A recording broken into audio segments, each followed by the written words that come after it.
श्री कृष्ण और कालिया नाग। बाल्यपन में भगवान श्री कृष्ण ने ऐसी लीला दिखाई जिससे कालिया नाग का घमंड चूर चूर हो गया। जब भगवान बाल रूप में मैया यशोदा के साथ गोकुल में रहते थे तो गोकुल में बहने वाली यमुना नदी में ही कालिया नाग रहता था। वह इतना ज़्यादा जहरीला था कि उसके बीच से यमुना नदी का पूरा पानी काला पड़ चुका था, जिससे गांव के लोग और पशु पक्षी उस जहरीले जल को पीकर मरने लगे थे। पूरा गोकुल इस समस्या से परेशान था। इसी डर से गांव के लोग अपने जानवरों और बच्चों को नदी की तरफ नहीं जाने देते थे। भगवान श्री कृष्ण ने किसका उद्धार नहीं किया था, वह सब कुछ जानते थे। तब भगवान ने कालिया नाग को सबक सिखाने की ठान ली। एक दिन श्री कृष्ण ने अपने सभी मित्रों को इकट्ठा किया और यमुना नदी के पास खेलने चले गए। सब डर रहे थे, लेकिन कृष्ण ने सभी को सांत्वना देते हुए कहा, मैं हूं ना, कुछ नहीं होगा। सब कृष्ण की बात मानकर गेंद खेलने लग जाते हैं। तभी अचानक श्री कृष्ण गेंद खेलते खेलते यमुना नदी के किनारे पहुंच गए, जिससे उनकी गेंद नदी में गिर जाती है। गेंद की वजह से खेल बीच में ही रुक गया। अब गेंद लाने के लिए कोई तैयार नहीं हो रहा था, क्योंकि सबको पता था कि कालिया नाग नदी में रहता है, इसलिए कोई भी जाने को तैयार नहीं हुआ। तो कृष्ण ने कहा, गेंद को लाने मैं ही जाऊंगा, क्योंकि मैंने ही उसे नदी में गिराया है। सारे मित्रों ने उन्हें ऐसा करने से रोका, लेकिन श्री कृष्ण ने किसी की बात नहीं सुनी और नदी में छलांग लगा दी।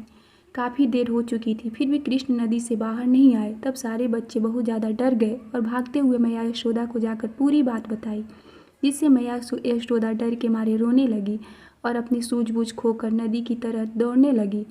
पूरे गांव में हड़कंप मच गई थी। पूरा गांव मैया यशोदा के पीछे पीछे भागने लगा। नदी में कृष्णा को देखकर कालिया नाग की पत्नियों ने कहा, ये लो पुत्र, तुम्हारी गेंद, और यहाँ से चले जाओ। अभी हमारे पति गहरी निंद्रा में हैं, उनके उठने से पहले चले जाओ।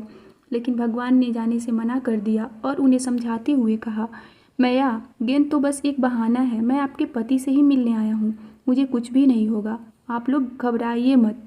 तभी कालिया नाग जाग जाता है। भगवान उसे चेतावनी देते हुए बोलते हैं, अगर अपने प्राण सही सलामत चाहते हो तो यमुना नदी छोड़कर कहीं और चले जाओ। श्री कृष्ण की बात सुनकर कालिया नाग बोलता है, मैं तुम्हें चेतावनी देता हूँ, यहाँ से चले जाओ, नहीं तो मेरे जहर से बच नहीं पाओगे। दोनों में भयंकर युद्ध शुरू हो गया, जिससे देवी देवताओं भी डर गए थे। काफ़ी देर तक युद्ध चलता रहा, जिससे नदी में ऊंची ऊंची लहरें उठने लगी थी। अब मैया यशोदा के आंसू रुक नहीं रहे थे और गोकुलवासी भी घबराने लगे थे। कालिया नाग ने श्री कृष्ण पर भयंकर विष से हमला किया, लेकिन विष के भगवान पर कोई असर नहीं हुआ। भगवान कालिया नाग के फन पर खड़े हो गए, जिससे कालिया को तुरंत एहसास हुआ कि यह कोई साधारण बालक नहीं है।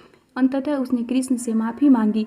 भगवान ने कालिया को यमुना छोड़ने के लिए बोला, मैं तुम्हें क्षमा करता हूँ, तुम वापस अपने स्थान रमणक द्वीप पर लौट जाओ। इस पर कालिया नाग ने कहा, हे प्रभु, वह गरुड़ पक्षी मुझे मार डालेगा। उसी से जान बचाकर अपने रानियों को लेकर मैं यहाँ आ गया था, क्योंकि सौभरी ऋषि के श्राप के कारण गरुड़ यमुना नदी के पास नहीं आ सकता। भगवान ने कहा, तुम चिंता मत करो, वो अब तुम्हें कुछ नहीं करेगा, क्योंकि मेरे चरणों के निशान तुम्हारे फन पर है। उसे देखकर गरुड़ तुम्हारा कुछ नहीं करेगा। चलो, मुझे अब बाहर ले चलो। कृष्ण की आज्ञा लेकर कालिया भगवान को अपने फन पर उठाकर पानी से बाहर आ गया, जिसके बाद भी श्री कृष्ण कालिया नाग के फन पर नृत्य करने लगे। यशोदा मैया और नंद बाबा, साथ ही सारा गोकुलवासी कृष्ण की यह लीला देखकर अचंभित हो गए थे। सभी लोग खुशी के मारे नाच रहे थे। उधर देवी देवताएं भी भगवान की लीला देखकर मोहित हो गए थे। जिसके बाद कालिया नाग अपनी पत्नियों के साथ अपने स्थान पर लौट गया था। भगवान श्री कृष्ण को सही सलामत देखकर मैया यशोदा ने उन्हें अपने गले से लगा लिया और पूरा गोकुलवासी बहुत खुश था। कालिया नाग पर विजय पाने को भी नाग पंचमी के रूप में मनाया जाता है।